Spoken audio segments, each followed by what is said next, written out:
Here we are again. Gonna scan from 5,000 up to 10,000 and stop on anything interesting. Have the test tone turned down because not really getting it.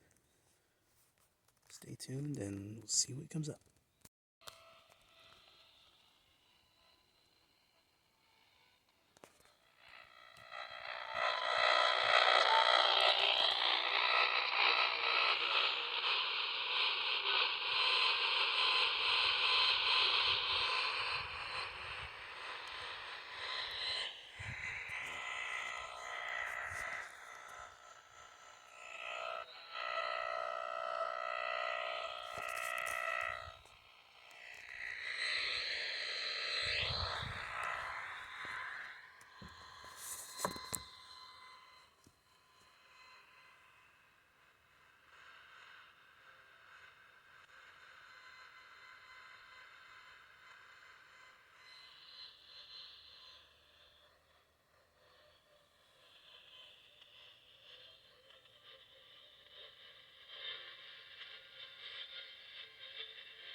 Hopefully peace will come soon, and I hope Vladimir Putin steps on a Lego while he's barefoot. Oh man, that weather forecast is a little shocking, isn't it? I think it finally might be time to buy my mother-in-law that one-way ticket to Escanaba. Billy Ray was a preacher's son, and when his daddy would visit, he'd come along. When they gathered around and started talking, Cousin Billy would take me walking. Out through the backyard we go walking. Then he looked into my eyes. Lord knows to my surprise, the only one who could ever reach me was the son of a preacher man. The only boy who could ever teach me was the son of a preacher man. See what he was.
Can you imagine this little infant boy was born and Mom and Dad said, let's name him Mungo. Yeah, that's what I wrote. Let's name him Mungo.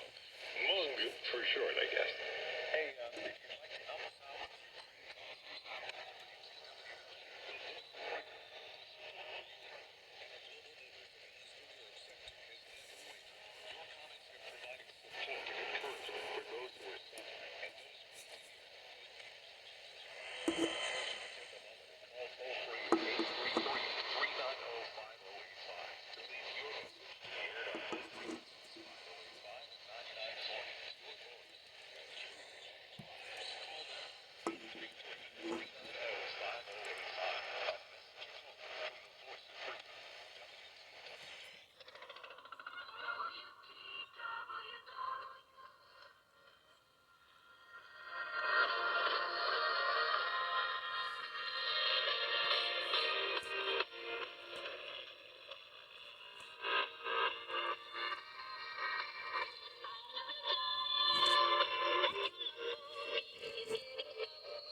teníamos que hacer siempre correcciones y recortes. Hasta el punto que en algún descanso me dijo, broma, yo con esa niña no voy a cantar, si canta mejor que yo. El letrista Peter Wooldan no recordaba el periodo en el que había comenzado a trabajar con la estrella infantil de entonces, 8 años, Davin Carolla. Una de las canciones que escribió para ella, en aquel entonces, con el compositor Peter Handley, además de la canción Cesta de los Sprauki, El camino al cuento de hadas, que mencionaba en la entrevista, fue la canción Arabella. Davina volvió a interpretarla ya convertida en estrella adulta de la canción y bajo el seudónimo artístico de Dara Rollins. La nueva versión de la canción Arabella era usada por Thanos para aquellos que crecieron con sus canciones, contiene por supuesto nuevos arreglos y tiene una nueva versión que será la que escucharemos a continuación.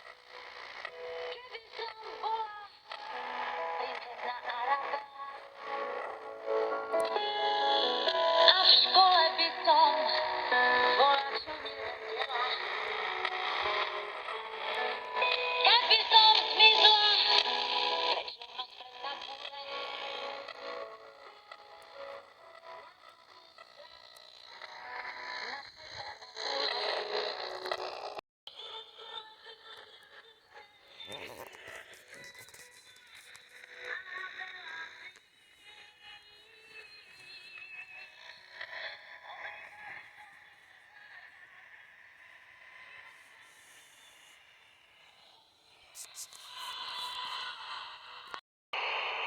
You've been on the radio all over the world. That this prophet, this sent man of God, could misuse funds when I, for one, would just love to testify to these people, not in anger, not in hatred, but in truth, that the prophet's been faithful. God is faithful, and this man that he sent to us is faithful too. You know that prophet. But if I could testify to the world, that's exactly what I would say. God is most faithful, and he's sent. And that's all there is to that. Fair enough. That's it, brother. Yeah, we have been faithful. And that's faithful as country choice. That's right. We're faithful in our confession of sin. We're faithful in acknowledging our sin.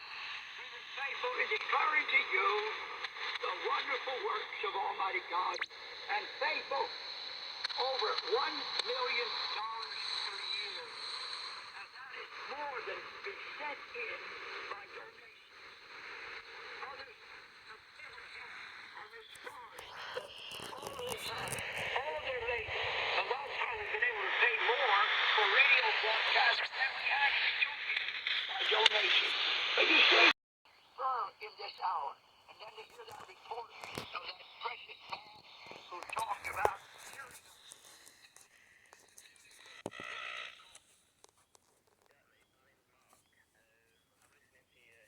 Radio station from England, but not through actual radio. It's just being picked up by the needles of my record players on the stereo. So I'm not really sure how it's happening. If you want to give us a call, ring me. amazing, huh? Listening through the speakers of his stereo. Praise the Lord. Clear enough that he could get the phone number and call in utter amazement. What has God wrought? On to the ends of the world is this message being sent. Behold, I will send my messenger before my face. He shall prepare the way before me. He shall make a people ready for the coming of the Lord. And they that were ready went in. Blessed be the name of the Lord. And when you see these things begin to come to pass, lift up your This is 2021, so from how much? So this is from how much, I guess, .com. And it's still the primary it's the number one product that China buys, not by volume, but by value. And then soybeans, which you mentioned already. Then you have all kinds of machine goods and then movements where the United States may have shot itself in the foot. I mean,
be able to mass produce it faster than they do because China has a better manufacturing base, has a larger manufacturing base.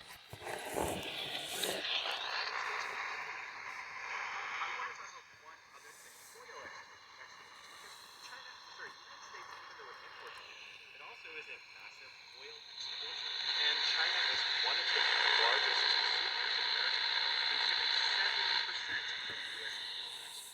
So, you mean petroleum? Oh yeah.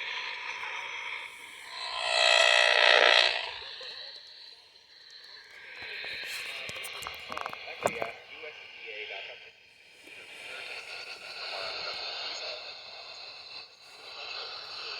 China, yeah, they're actually a massive increase. So a lot of people think, oh, the U.S. is that's not true. Actually, the United States is trading more soybeans, corn, sorghum, pork and pork products, beef and beef products, cotton, tree nut, poultry, wheat, dairy products, all have increased year on year from 2017 to 2021. And the increase from 2020 to 2021 in some categories, 316% change, increase in corn exports to China, 413% increase in beef and beef products to China from the U.S. There have been a couple small decreases, like in China, I think, is largely able to produce its own pork products. Agriculture is a huge boon for the American economy, and if the United States wants to increase, I have another data set. Sorry, last one. I promise for now. No, I'm interested. This is from Trade Data Monitor. The United States is only for agricultural products about 20%, 15% of all of the agricultural products imported into China. So Brazil and EU are also massive exporters of agricultural products to China. And if the United States behaves well, cooperates well with China, it can take over more of that market. That would be a boon for the U.S. economy. In a time when the U.S. economy needs a little bit of help keeping its head above water, exporting more agricultural goods to China by using the vehicle of the China International Import-Expo, it would be a great way for the United States and China to continue to cooperate, for the United States to be able to export agricultural goods and help U.S. farmers, and cooperate with China, who wants to buy international agricultural products. Wow, all these agricultural products you mentioned, sometimes I guess we just don't see that where they came from. Like corn. My corn is not marked where it came from. But probably they're used to feed as feed. Yeah. And also corn oil. So if you go into the supermarket, like I go to Walmart around the corner from my house here in Beirut, like there I don't usually buy because if you get it above a certain temperature, but a lot of people do. So I buy like olive oil from like Italy and stuff. But they have huge, giant tankers of like oil that people buy to get it cheap, and it's usually I buy sunflower seeds, and sometimes I buy them they're imported from Ukraine. So I think they're a great exporter of both wheat and sunflower seeds. Yeah, which I think is healthier than regular corn. I'm like very American corn after reading about the fact, like how they're What's interesting is that corn can be used in a lot of other products. Coca-Cola has its own manufacturing base here in China for the Chinese market. You find corn in just about every area. Most sugars are not sugar cane. They're corn syrup. Exactly, corn syrup. It gets complicated. Like, it gets so complicated that I don't really want to pursue those things anymore. Yeah. There's a term that's been really gone viral online, and it's called core. No. Have you heard of it? So currently new technology, and some core is like something really hardcore. Like, Hardcore. yeah, like State hardcore sponsored. branded products, and usually they refer to food. Like the corn you're eating is there's almost not like natural corn in it. Or it's supermarket. That's probably a prime A example. lot of people do.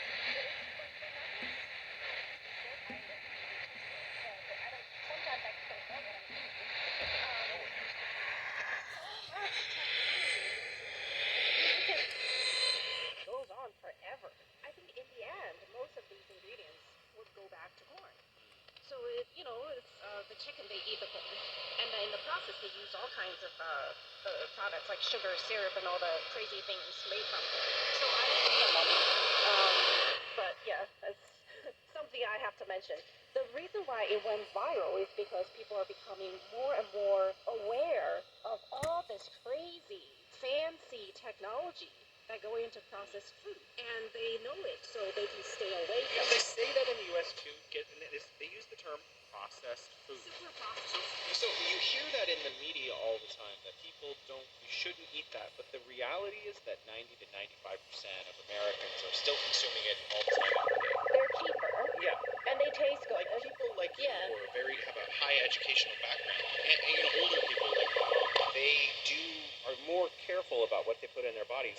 But the typical American, anyway, I'm not sure exactly about Chinese, but the typical American will just be like, oh, do you want Taco Bell today or Jack in the Box? And then they go there. Yeah, because they're not aware of all these information. And also things are cheaper when they're mass produced, like when they're really, really processed. Like corn is cheap, right? And actually, I think the farmers don't really make money from growing corn. They make the money from government subsidies because it keeps the economy running. It gets complicated. Yeah. But what I'm saying is, if you really want to entice or impress the Chinese consumers, and we're talking about middle and upper class Chinese consumers, fancy packaging will work a little bit, but it has to be the quality of the products itself. And when it comes to things that have to do with people's health, I think manufacturers should be more aware that Chinese consumers are much smarter now. They will want to know what you put into it, and whether or not the long-term health effects of using your products. I've noticed the exact point that you're talking about. I'm one of those people that look at what's inside. So usually it's not to look at, monosodium glutamate or something. No, I look at ingredients, but I look at like how much sugar or salt is in something or whatever. Yeah, just like the basic stuff for basic health. I'm not actually that concerned. I'm You going to look at die the someday, so I'm not percentage too concerned if I live an extra year or two. But I get frustrated because I'll pick up an American product like salsa, and when I try to look at the label, they've already covered the English label with a Chinese label. With the Chinese label. Which is great for the Chinese consumer because, like you, they can check what's inside of their food. Right. But for me, I'm like, I can't read this anymore. Right. I get it. Sometimes that's the case.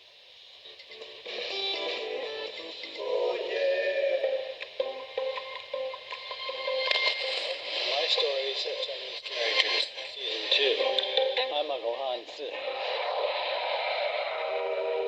This season, we will travel to different destinations and experience the different sceneries throughout the year. This season, we will taste delicious foods. Delicious, how sure? Feel the delicacy of Chinese silk. Some people say that this is the world's first computer, because each one of these is an instruction, and enjoy the local architectures. Yes, it's a big house. 常州是不错。 We will feel a sense of camaraderie on the slope. And feel the excitement of the snowfield.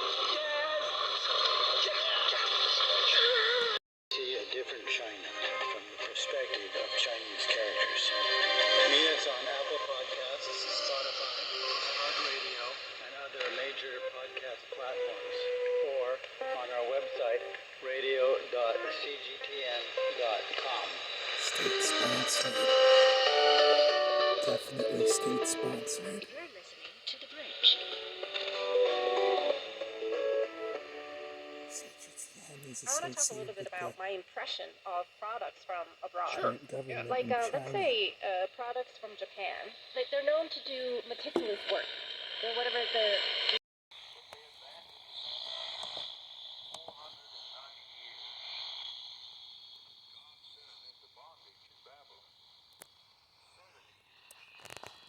So we can take back all of those Sabbath years, and the land would lie untilled, because they failed to honor him with the Sabbath year. God's the source of our supply. God's the source of every blessing. God has provided you with all you have. It's his gift. What the Feast of the Tabernacles does is give an opportunity to say yes to God. I recognize for the whole year, everything I have comes from you. And they would move into these temporary structures and live there for 7 days to put perspective God had given them. It looked pretty good from the vantage point of that little tree limb booth that they lived in for 7 days. And at the same time were to give 203 sacrifices. We built this ministry slowly, built it faithfully, determined never to cheapen God. God to be God, as I said last night, has no needs. He speaks, and nothing becomes everything. What a denigration to raise money in God's program as though God needs it. He doesn't need money. And I'm going to repeat what I said last night from C.S. Lewis' wonderful insight. God to be God has no needs. He's the creator. We as creatures are full of needs. And when you look in your heart, our greatest need is the need to be needed. So God in his grace humbly stooped down and covenanted a plan whereby we can do his work. So we can feel needed. We don't need money. Silver and gold are mine, he said. To these same Israelites, he gave them the promised land and said in Deuteronomy, when you get there and get wealth, remember it's the Lord that giveth you the power to get wealth. There's nothing wrong with riches if you don't get possessed by it. The Feast of the Tabernacles every year was to tell the people who were singly blessed of God, called as his oracle, chosen by God to demonstrate a right relationship to God, that though they never ever could give to God matching what he gave to them, they could testify once a year that they recognized his provision, and they did it with 203 sacrifices, burnt offerings, by the way, which unlike the sin and trespass offerings, which were obligatory, burnt offerings were voluntary.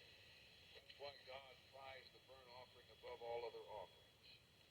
In this Feast of the Tabernacles, they gave 203 1 week, hunting and booths, to say to God, I recognize you brought me this far this past year, you'll take me the next year. And I, to go back to the New Testament, like the woman with the alabaster box who has been forgiven much, will show my devotion, my praise, my allegiance, my respect, my gratitude to a God that has led me through another year. What a tragedy that on the Jewish holidays, these people whom God has singularly blessed with money ability forget the God who gave it to them, and only celebrate those days that speak of what God has done for us. Like these who, not since Joshua's day, had they kept it, abandoned the keeping of the Feast of the Tabernacles. Again, as I said last night, it's important that God goes into the millennium, the last 1,000 years of history.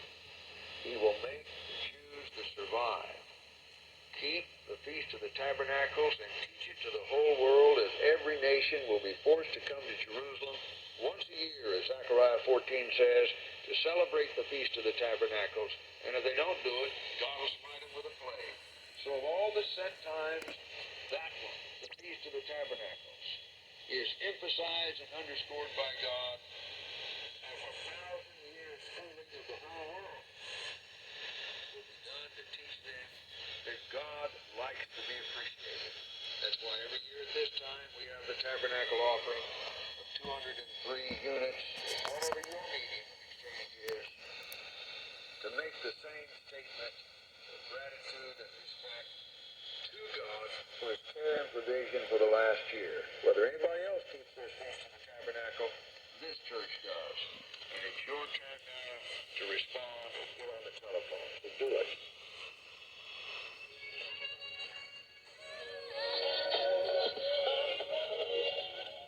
The phone number to call is 1-800-338-3030. That's 1-800-338-3030.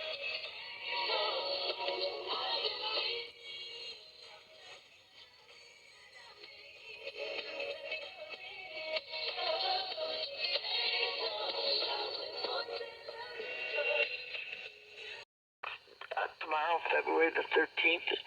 Do we let her have the surgery and take a chance? And she may die. And at least they're telling us they even have tractors, batteries, engines, forklifts, parts and pieces, among others. However, it only received 9% of the demands made to foreign suppliers. Likewise, a total of 100 foreign banks were identified as being involved in 261 actions to close accounts and established banking contracts, return transactions, as well as refusals of an account, all because of sanctions. On the other hand, the digital auction platform Airbnb Payments had to pay in early 2022 a fine of $91,000 imposed by the Treasury Department for accepting payments from Americans who travel to Cuba outside their territories authorized by the White House. So, what legislation sustains this crazy policy that doesn't only affect Cuba or the link between Cuba and the United States, but the link that Cuba has with the entire world? It's hard for me to give you the full picture because this show would last hours. But I'll try to make it brief so that you have an idea of what an anomaly Cuba is in the U.S. foreign policy. One of the laws that have been applied to Cuba as a state environment dates back to 1917. The world has nothing to do with what it is now. The Trading with the Enemy Act was used by Dwight Eisenhower when his government broke diplomatic relations with Cuba. This legislation gives the President of the United States the authority to impose economic sanctions against foreign nations by prohibiting, limiting, or regulating trade and financial transactions with hostile countries in times of war. The Trading with the Enemy Act prohibits any type of trade, financial transactions, including those related to travel, transportation, or business. And listen to this. Cuba is the only country that suffers economic and trade sanctions still under that legislation. Let's move on. The Foreign Assistance Act was passed by the U.S. Congress in 1961 and forbids any assistance to all communist countries. So this is in the middle of the Cold War, 1961, and to any other country which gave assistance to Cuba. On February 3rd, 1962, acting under the authority of the Foreign Assistance Act, President John F. Kennedy suspended all trade to Cuba, and he imposed the Presidential Proclamation 3447, an embargo on all trade with Cuba. Dedicated entirely to you, listeners to the Radio Romania International program. We would first like to thank you for being faithful listeners to Radio Romania International's program and for taking the time to keep in touch and share your thoughts on our shows. It's great to know that you are always there, and we are proud of the community that we, the honorary hosts, have created with our listeners from around the world. Happy anniversary. Just like every year, many of you have written to us and have sent us messages on this special day. One such message came from Mr. Alanjasundaram Velayutham, who said, "Best wishes on the celebration on November 6th. As a listener to your station from as early as the 1970s, I find your broadcast quite unique and enchanting. Now I'm very old, nearing 90, but I never fail to listen to you through my iPad no less than 5 days a week. To be true for authenticity of news of Europe, I listen to you and BBC. Your coverage of the Ukrainian war is commendable for its unbiased nature. Because of my age, I couldn't type all my appreciation for your station. It is a pleasure to convey my best wishes to all of you on Listeners' Day and on Radio Romania Day. Best wishes to you all. Let us pray for the end of war in Ukraine." Thank you, Mr. Vela, for your lovely message. We really appreciate it. It's been only a year since we last celebrated our listeners, but many things have changed throughout the world, both good and bad. The world has managed to overcome the terrible COVID-19 pandemic and has started to heal its wounds and find its balance again. Unfortunately, the post-pandemic world is nothing we had hoped for. Freshly emerged From one of the darkest times in modern history, the world is now facing one of the greatest imaginable plagues, war. It is hard to put in words the destruction, death, sufferance and heartbreak that Russia's brutal invasion of Ukraine has caused. The war in Ukraine has come as a great shock, at a time when the concept of war in Europe was something found only in history books. The war in Ukraine is reverberating across the entire planet. It has thrown Europe into a deep energy crisis and may unleash an unprecedented wave of global hunger. The concerns about war have been dramatically amplified by a phenomenon that has taken huge proportions: fake news. Using modern techniques of deception, disinformation is spreading at an unprecedented pace, putting democracy and human rights at risk. In light of all this, we have decided to address the issue of fake news in this year's edition of Listener's Day. We wanted to know your answer to the following questions. What sources of information about the war in Ukraine are the most reliable to you? How can you identify fake news from real news? How vulnerable you think you are to disinformation? Have you removed from your list the sources of information proven to be spreading fake news and misinform the public? Which is the role that public radio and an international radio station in particular plays in your life during this period of time? The answers that we received from you were very interesting and diverse. But before we dive into it, we would like to tell you that fake news as a phenomenon is much older than we think. It's only its definition that is more recent. As printing took off, so did the fake news. Some people say that the approximate year when fake news started to take proportions is the year when Gutenberg invented the printing press in 1439. In time, people's imagination proved limitless when it came to fake news, creating dramatic as well as funny situations. On August 21st, 1835, a number of articles in the New York Sun claimed that life on the moon had been discovered by a famous astronomer of that time, Sir John Herschel. After successfully drawing new subscribers to their newspaper, the paper then admitted that the story had been a hoax. Fake news sometimes had a funny side. In June 1897, when newspapers wrote that the American Mark Twain was dying in poverty in London, the author himself confirmed that he wasn't dead, was not living in poverty, and was not even ill.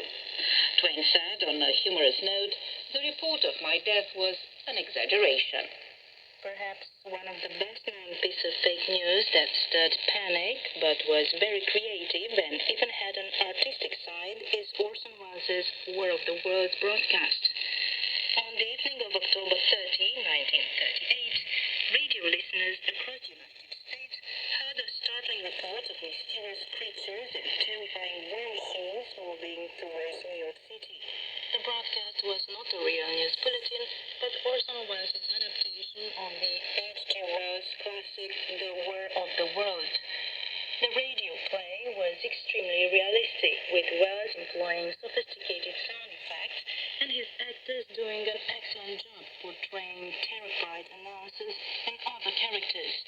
According to reports, listeners panicked, thinking the story was real, and many supposedly jumped in their cars to flee the area of the invasion.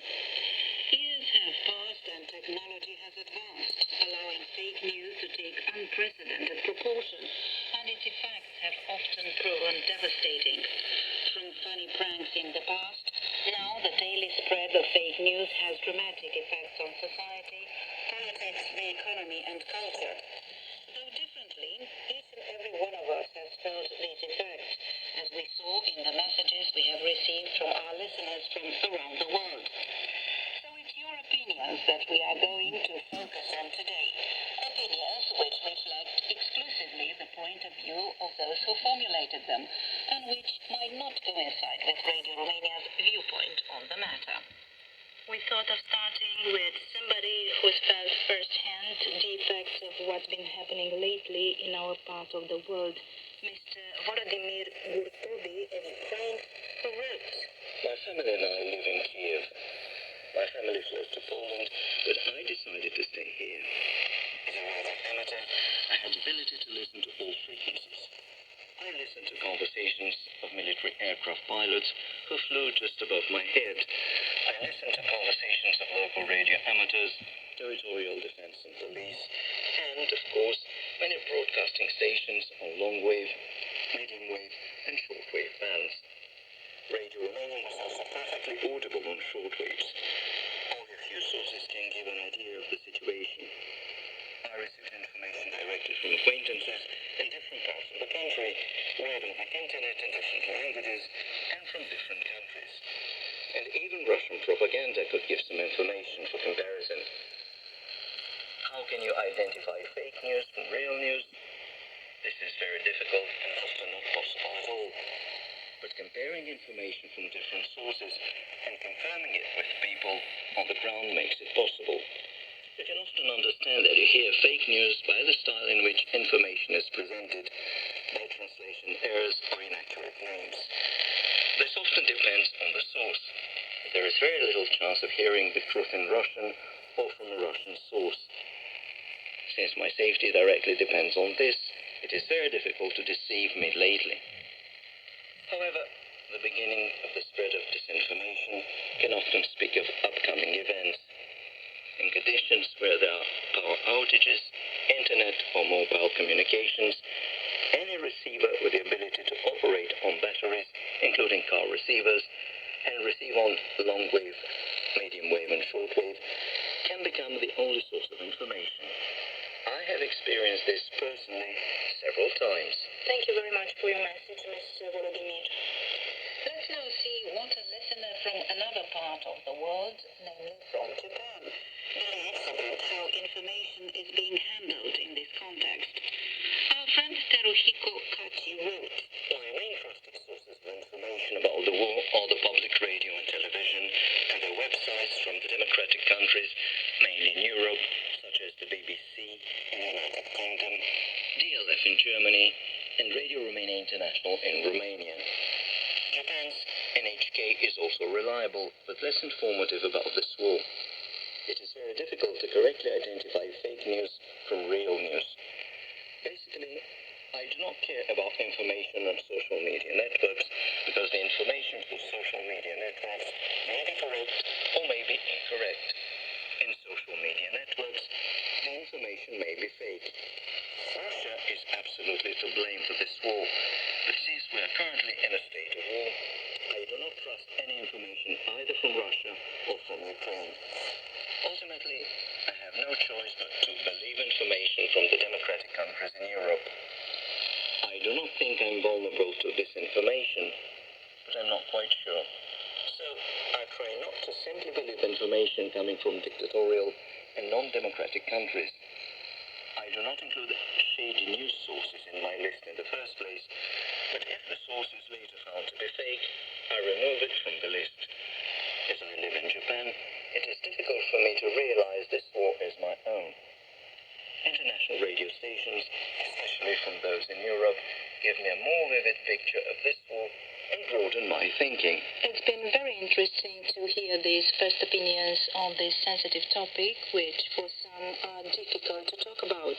And since music has learned to help us get through difficult times, we invite you to listen to a Romanian round dance performed on the panpipe by the famous Gheorghe Zamfir.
phone listeners' day continues with an extensive message we quote from our listener Paul Jamet of Lille-la-Dame, France, who wrote, Radio was and still is my first source of information. I never watched television, but I must add that reading articles online has taken a place that has grown steadily in recent years, especially since the COVID crisis.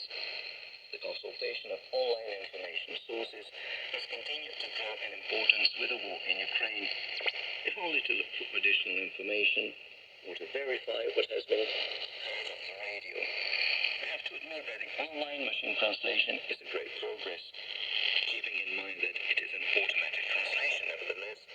It is now possible to consult articles written in a language that we do not understand. An infox, by definition, is a false information, propagated, if possible, massively, in order to mislead readers, listeners, or TV watchers. But the sources propagating fake news skillfully surround them most often with true information, verifiable because the source is sometimes given. It is from this moment on that one can become unconsciously vulnerable. Protecting yourself from fake news requires a real effort, consisting not only in diversifying your sources of information, but also in verifying the information. And this is where things get complicated, because very often, and this is human, each one of us lets himself be locked in his own convictions. Moreover, the verification of information is particularly difficult because very often the same source, a press agency for instance, is taken up by many media who do not have the possibility of having their own correspondent on the spot. And it is not because a piece of information is duplicated dozens of times that it is reliable. The media machinery is then perceived as a single homogeneous whole, which makes it suspect. Moreover, those who have witnessed an event are often the most critical of the media that report it.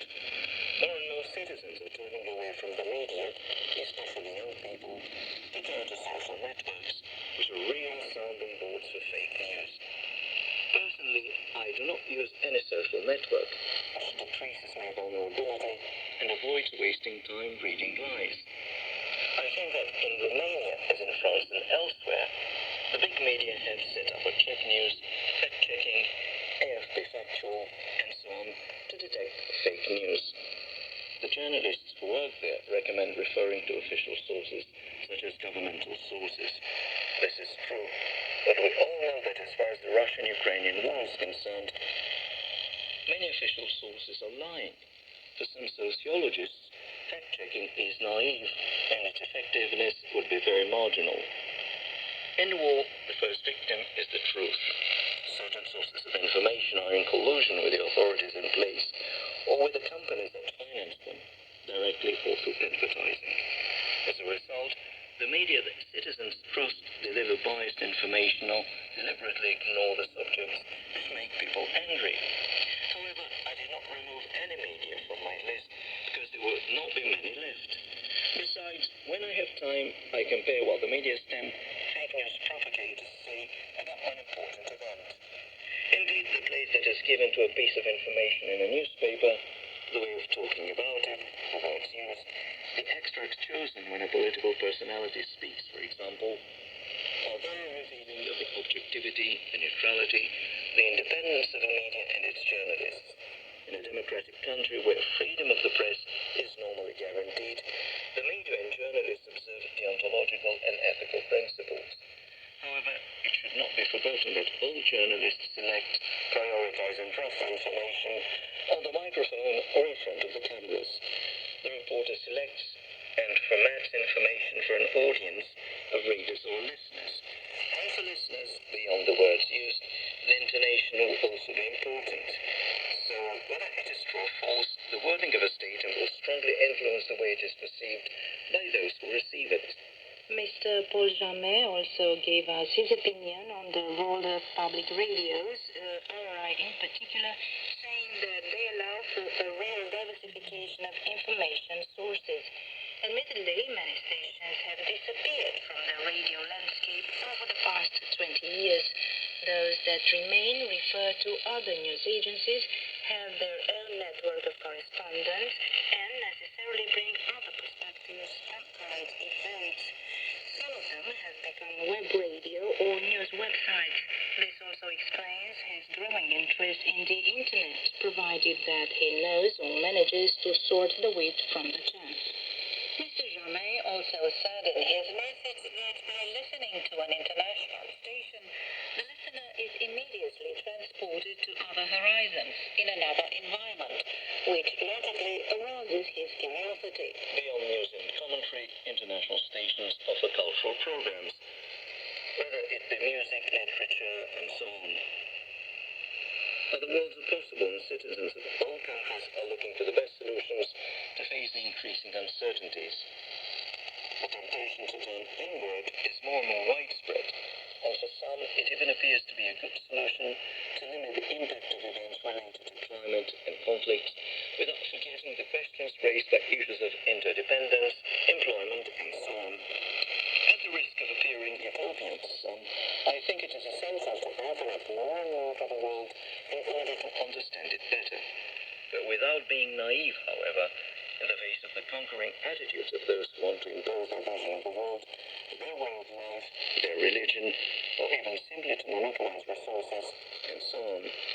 It is therefore important to remain well informed, and this requires an effort, a proactive attitude, to access information that is as reliable as possible. Thank you very much, Mr. Jamais, for your comprehensive insight into this complex and difficult topic. Mr. Harry Porter from Canada was also kind enough to contribute to our show with his thoughts. He wrote, As a shortwave listener for 50 years now, I well remember the propaganda broadcasts of Radio Moscow, Radio Cuba, Radio Tirana from Albania, all preaching the virtues of communism in the 60s and the 70s. The West was at it too. Voice of America and Radio Canada, always telling the world how great life was here in North America. Then the CIA started beaming radio and television signals into the Eastern Bloc, and suddenly the peasants could see and hear their propaganda. Then there was the song, The Wind of Change, and with it, Reagan's speech about tearing down the wall. Every broadcaster had, and has, its own agenda, and most were open about it.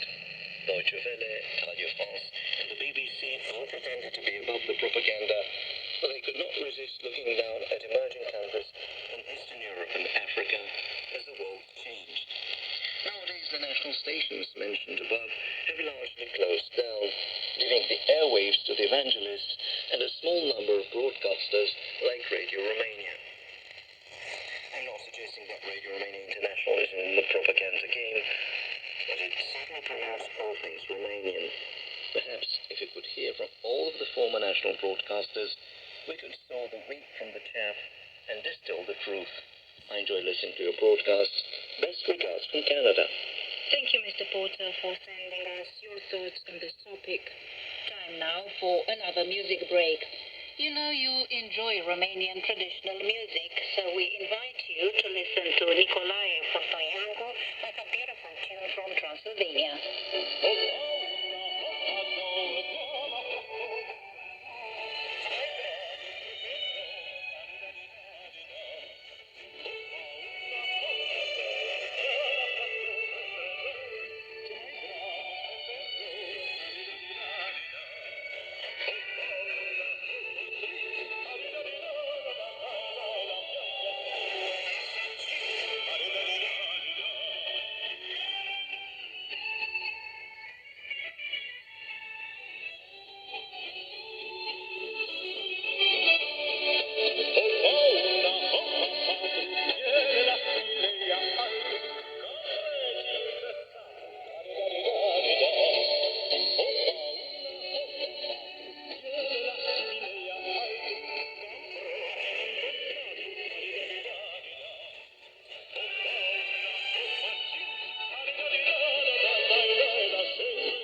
constant contributor to our programs devoted to our listeners is Hans-Werner Lolike, who was kind enough to send us his opinion on the matter in an audio message. Listeners Day, Radio Romania International, 2022. This year, we want us to say something about the information about the war in Ukraine. I think you have to realize that the war is not only going on the battlefields, it's also an information war. It's a matter of convincing people that you are doing the right thing. I trust, of course, Ukraine and the sources that come from Ukraine. I listen to the Danish public radio and television programs about Ukraine. I realize that some of the information you get is not balanced because you don't get it from the other side. But from the other side, you will only hear propaganda. So I, many years ago, stopped listening to Voice of Russia. I also listened to Radio Romania International and Radio Prague and other countries' radio to hear their view on the current situation in Ukraine. I don't want to hear bad news because I'm all for Ukraine getting their total independence, having their own right to be their own country. But I have to realize there's also some bad news that you have to hear. A lot of people suffering. So it's very, very difficult to get a right picture because your emotions are involved. I hope, though, that the war soon will be over. Thank you very much. We thank you, Mr. Lolike. It was great to hear you. Let us now stop in the United States for a while and see what Mr. Warren Lambing of Webster, New York, has to say. I have been listening to Radio Romania International for many years. Recently, in your broadcast, you have asked what sources are used for information on the war in Ukraine. Honestly, when it comes to reports on any conflict, I am skeptical of any information presented. War reports are often affected by the news agency's perspective of the war. However, I have always looked for the BBC World Service, although they no longer broadcast on shortwave to North America, so they are a hard catch where I live. Since the beginning of the conflict, I have been tuning into your broadcast on Radio Prague and occasionally Radio Slovakia. In the United States, there is lots of coverage of the war. However, I am more interested in what the neighboring countries to Ukraine report. I have been listening to shortwave for over 30 years. However, international broadcasters in English to North America have been disappearing. I have watched Sky News and France 24, more so at the beginning of the war, and I subscribe to the New York Times, which has been my primary source of information on the war in Ukraine. Many thanks for your broadcasts. Thank you for sharing your thoughts with us, Mr. Lambing. Also from the United States, here is a short audio message from Mr. Pianard. The Ukraine war is spreading fake news. Warfare and geopolitics in 2022 is the most complex and multifaceted thing the world has ever seen. Warfare does not just involve government A and military A against government B and military B. There are many other groups involved in this, many other players that are non-combatant players. There are NGOs, World Banks, finance people, there are news agencies wanting to make money on this, there are the industrial military complexes of the world wanting to make money on this, and change the war to benefit them. There are power brokers around the world that want to have this war happen so that they can push power one way or another. There are civilians on both sides, including neutral civilians that are caught up in this. There are the nations behind the two nations fighting, sending supplies, sending money. There's social media involved. There's more religions involved. There are numbers and numbers of different groups of individuals. And every single one of these groups has an agenda, and every single one of these groups has a narrative. Any news source that is pushing one narrative and one narrative alone and says that that narrative can't be deviated from is fake news because there are far too many agendas at work here to claim there is only one narrative. Thank you. Thank you so much for taking the time to record your message for us. A contributor to this program who chose to remain anonymous told us he listens to the Ukrainian service from Russia and wrote in his message. The year that is drawing to an end will go down in history as the year when humanity got out of the COVID pandemic, but also the year when the bloody conflict in the heart of Eastern Europe started. I believe that later, from the distance of historical perspective, historians will link these two events and will draw conclusions in a world that will be completely different. Russia's aggression against Ukraine is taking place against the backdrop of an unprecedented propaganda and disinformation campaign.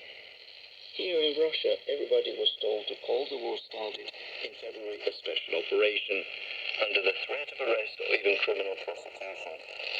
Also, the use of the words war and peace are banned because they discredit the Russian army. And I'm serious, according to the latest laws adopted by the Russian parliament, it is considered a crime and punished with a big fine or even imprisonment.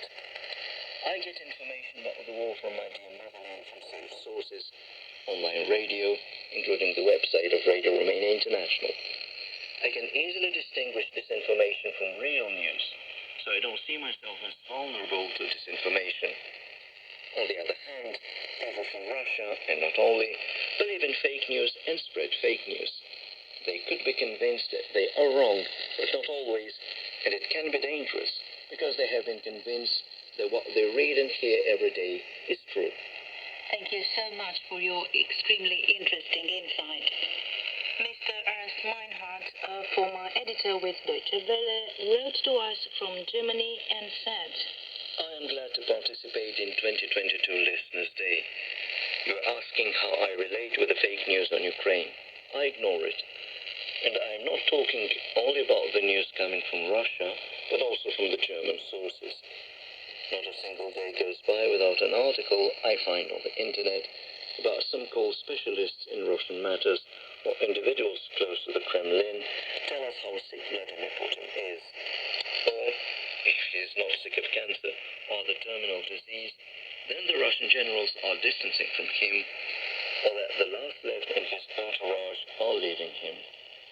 When I opened my computer 10 minutes ago, I read Russian expert, Putin will disappear in less than a year. After such a title, it's clear that the article is a close subject to me. Reading further would be a waste of time.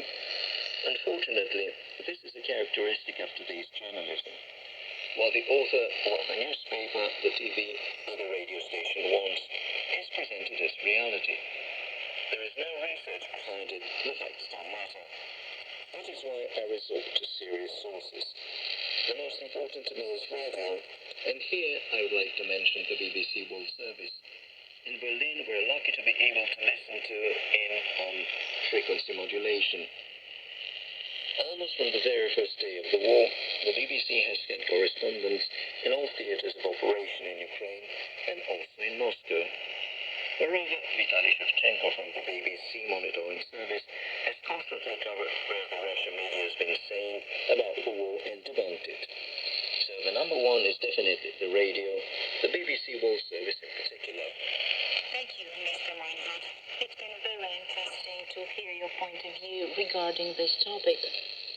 We are glad to have also received an interesting contribution from our dear friend Christian Brunström of Halmstad, Sweden, who said, I suppose we have been shocked by the brutality of the Russian military aggression against Ukraine.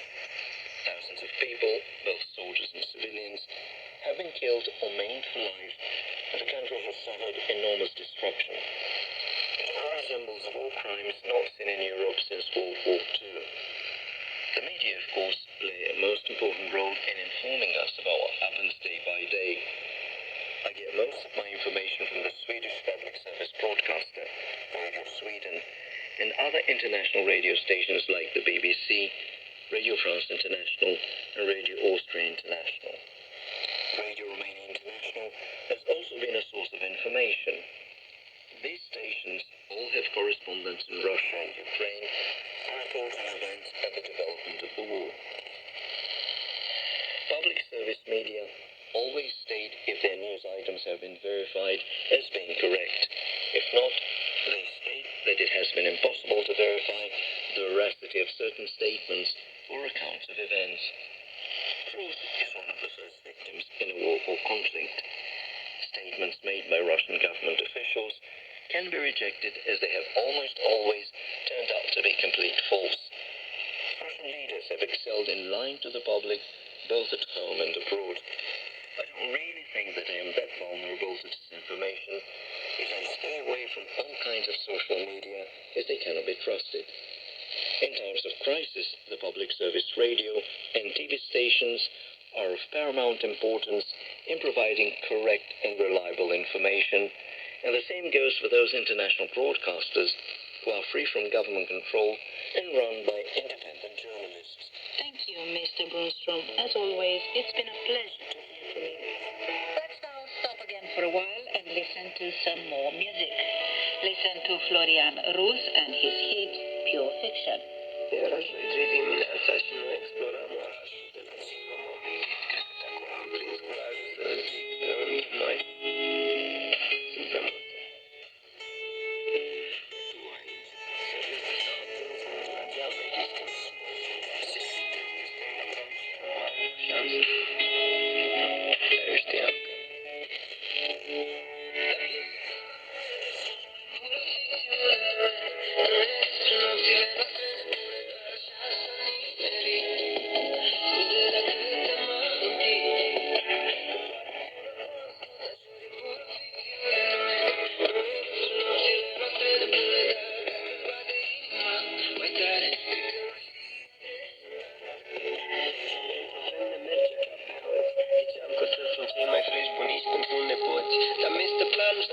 Poate că trebuie până ne pot să facem și copii, corect.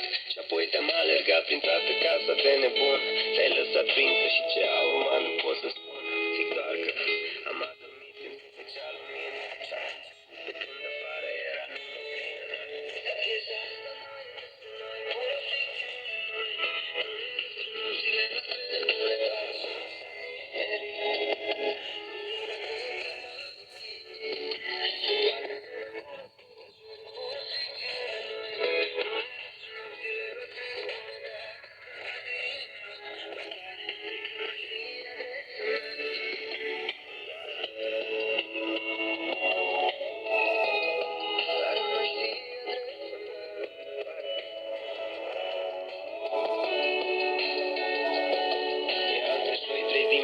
Eu n-am somn pe lună plină sau cu un pahar în mână și mă mint că nu-ți de vină și nu vreau să-mi amintești cu ce-am greșit, că o să te supăr, da, am filme plană pe vinil, imaginație e bogată, mă să mă crezi că am inventat povestea asta toată, orice asemănare cu persoane reale e pur întâmplătoare.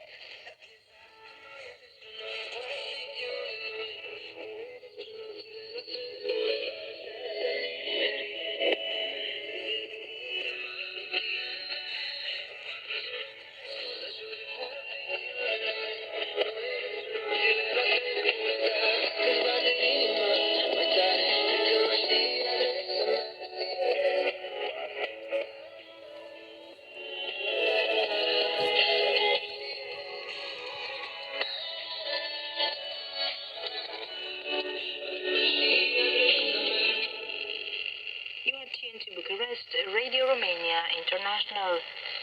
The Listener's Day program continues with a listener from Italy, Mr. Guido Panebianco, who sent. The conflict in Ukraine, which I hope won't turn into the Third World War, is psychologically affecting our everyday lives.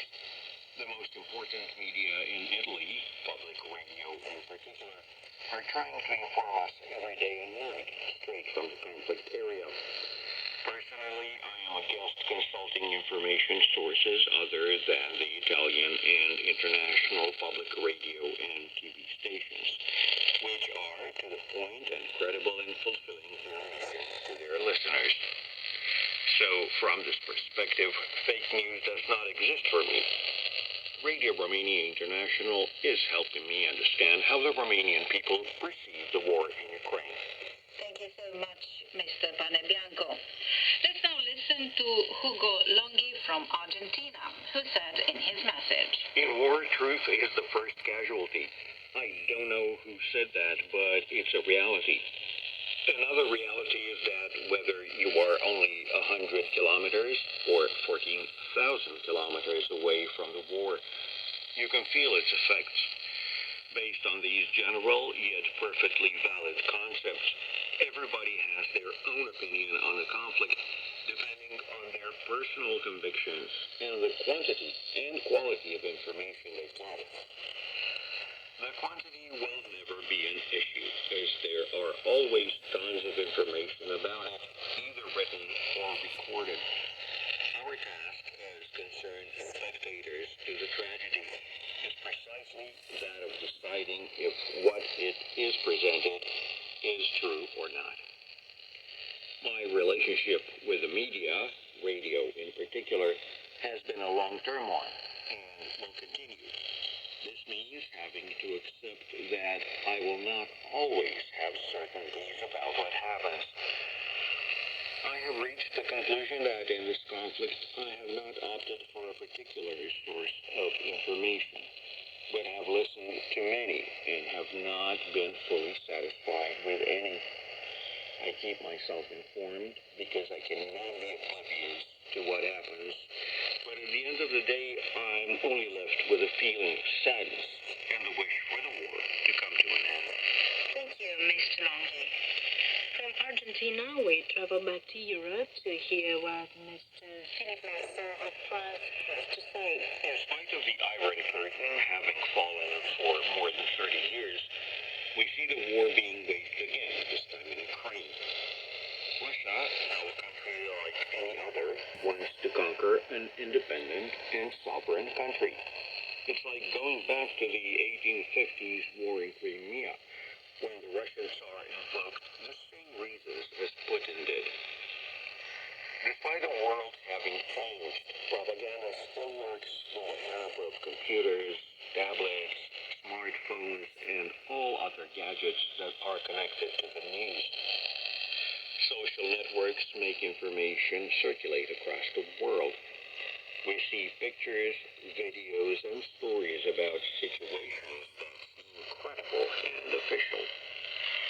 With a simple click, we can read, watch, analyze, and study any situation. Are we, by any chance, more vulnerable? We definitely are. And keeping ourselves informed is necessary. That goes without saying. In a world that is upside down, what is the role of public or private radio? Radio France, for instance, has a number of channels, and one of them broadcasts both TV and radio programs. This allows us to get, in a very short time, verified, clear, and objective information. Radio Romania International is this type of media. Professional journalists give us access to well-presented and analyzed information, which is comforting for the listeners. Thank you, Mr. Marceau. Let's now listen what Mr. Ding Lu of China wrote in his message. Radio Romania International constantly supports balanced journalism and is not biased, strictly observing the rules of international journalism. Although Romania is a member of the European Union and NATO, it does not blindly follow the stand of the EU and NATO. Such an attitude is difficult to take, and I appreciate that. I would like to thank Radio Romania International for helping me expand my horizon. I hope that the war between Russia and Ukraine will end soon, and peace will be restored. I wish the world would never have to face war. Dear friends, our Listener's Day program has come to an end. Thank you all very much for contributing to this show, but mostly for keeping close to us. Let us make a wish on this special occasion. Let's hope that next year we will be able to celebrate in a world free of conflict conflict, war and pandemics. From us, Mihaela Ignatescu and Elena Enache, it's goodbye.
With that, our broadcast in English for listeners in North America, the West Coast, and in Southeast Asia, beyond India, has come to an end. You can listen to our next program for North America, the West Coast, tomorrow at 4 UTC on 6020 and 7410 kilohertz, and to our next program for Southeast Asia at 6:30 UTC on 17780 and 21470 kilohertz, as well as on the internet at ri.ro channel 1. If you have any comments or suggestions, please write an email at ngo@ri.ro. Goodbye.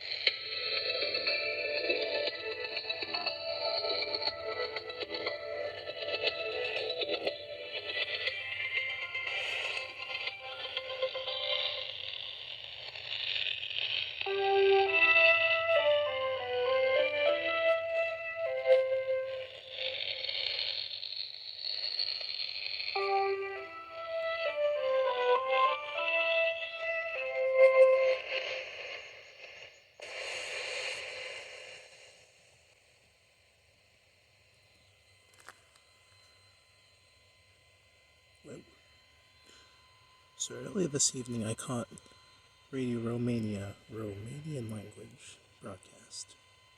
Once that's up on the channel, I'll put a link to it in the description so you can compare the two and check them out.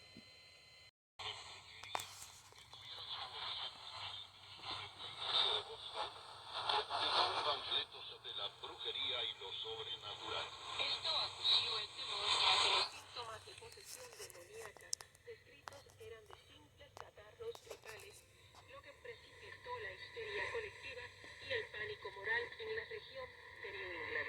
En 1692, dos jovencitas sufrieron convulsiones. Los médicos no pudieron diagnosticar el mal.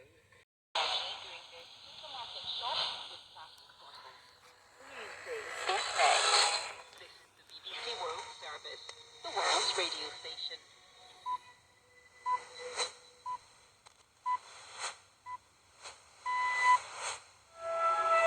Hello and welcome to Newsday on the BBC World Service with Luke Cabby and Rob Young.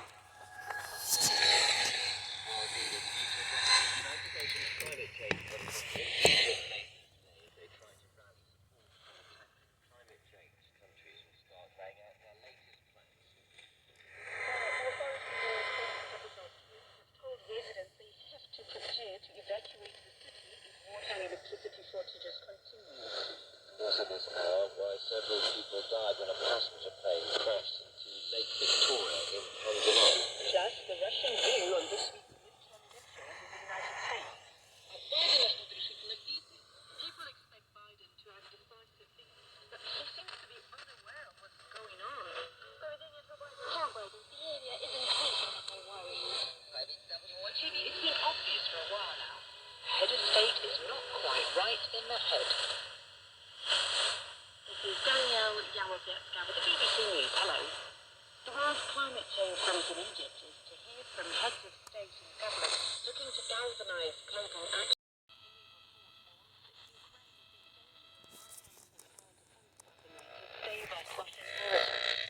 The report by the London-based Royal says that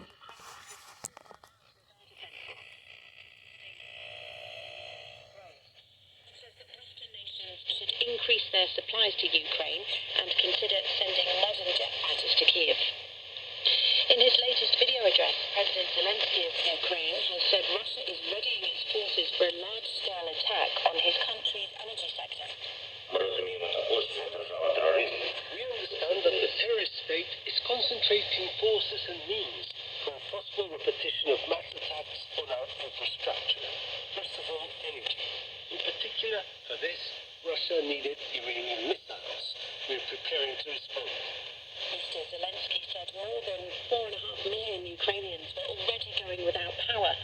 Authorities in the capital Kiev are urging people to make plans to leave the city in the wake of ongoing attacks. World news from the BBC. Apple says its COVID restrictions at the world's largest iPhone factory in China will significantly affect production of the phones and increase wait times for customers ahead of the busy Christmas holiday period. In line with Beijing's zero-COVID policy, the factory in Zhengzhou in central China was locked down last month after a spike in infections. Medibank, one of the largest health insurance companies.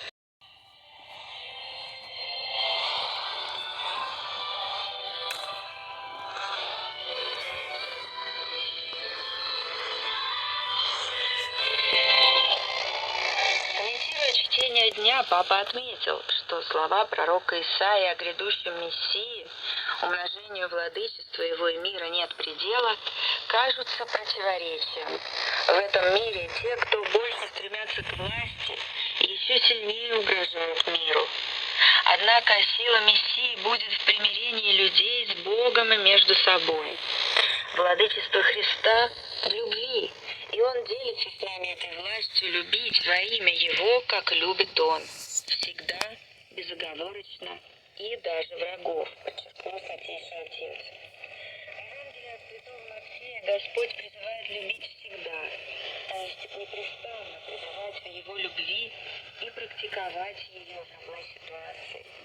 Однако, отметил Папа, взгляд Иисуса лишен сентиментализма. Он конкретен и реалистичен.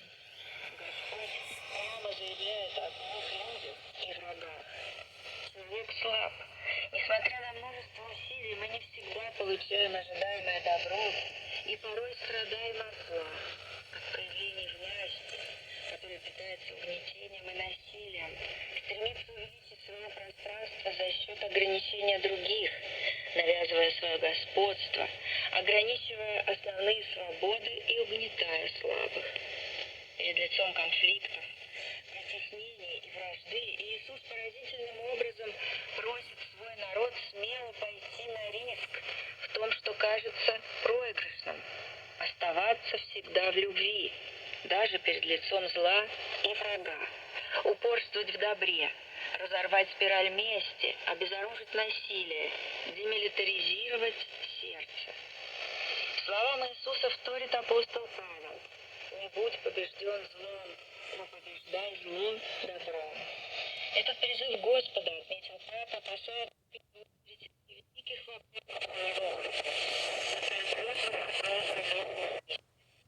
отношений в семье и в христианской общине, в работе и в